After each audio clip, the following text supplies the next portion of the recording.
માં તમે મને સપનામાં આવ્યા હતા, સફેદ વાળ હતા, આમ આખું ધોળી ધોળી, અને માં મને આશીર્વાદ દઈને ગયા. માં તમારા મહાદેવની ભક્તિ કરું છું, માં હું તમારું ભજન કરું છું. મને ખાલી કુળદેવીને મને બતાવો માં, મને બીજું કોઈ વસ્તુ જોતું નથી. મને મારા કુળદેવીને કાંઈ મને ખબર જ નથી. મને હું તમારા ઘરથી પરમાને નહીં માગીશ. તમે મને જી કુળદેવીને કહેશો ને, હું પ્રમાણ વગર તો વાત નહીં કરતી, અમૃતની મેલડી છો ના. ખાલી હું તમારા ઘરથી નહીં માંગે છે. તમે મને જી આંગળી પકડશો ને કે તું આને ધૂપ દીવા કરતો, હું એના માટે એને જ પૂજવા તૈયાર છું. બીજું મને કોઈ વસ્તુ જોતું નથી. તમે મારા, હું તમારા, મેં ઘણું પાપ, ઘણું ભૂલું કર્યું છે, તમને બધી ખબર જ છે માં. એટલે કુળદેવીની માહિતી નથી કે કુળદેવી નથી એટલે તમારે જાણવું.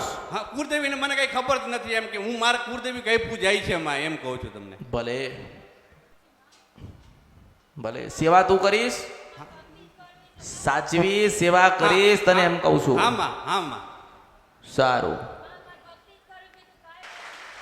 સારું, હું તને કંઈક લખીને આપું, અહીં ઉભો રહેજે, તું એકલો વાંચી લેજે. લાય લખી આપું. હેડ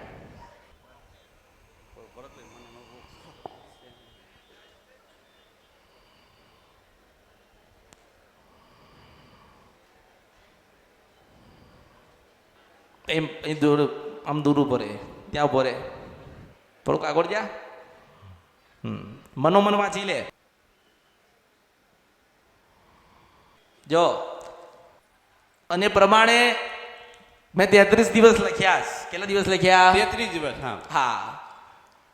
એક મંત્ર લખ્યો છે, મંત્ર અંદર, એટલે 33 દિવસ સુધી એ પૂરું થાય એટલે તને રાત્રે જે નામ લખ્યું છે એ ભગવતી તને દર્શન દે છે. એવું મેળવી છું. હે માસ્તર, આમાં ક્યાં ગયો? આ રહ્યો માડી. આ ભાઈ 33 દિવસ પછી રવિવારે આવશે આમાં અને કહે છે કે માતાજીએ મને આ લખીને આપ્યું તું, આમાં અને એ માતાજી મને સપનું આપી ગયા, આમાં તો પાછો તું મને આનો મળાવજે. સારું મળી. હો, આમાં ના ના, કોઈ નથી બચાવું.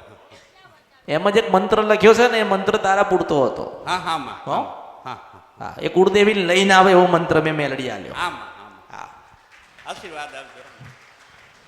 એ કોઈ ગ્રંથમાં નથી, કોઈ શાસ્ત્રમાં નથી, કોઈ જગ્યાએ ઉલ્લેખ એનો થયો નથી. ભલે ભલે, મારા આશીર્વાદ, સુખી થાવ એવા આશીર્વાદ, સુખી થાવ એવા.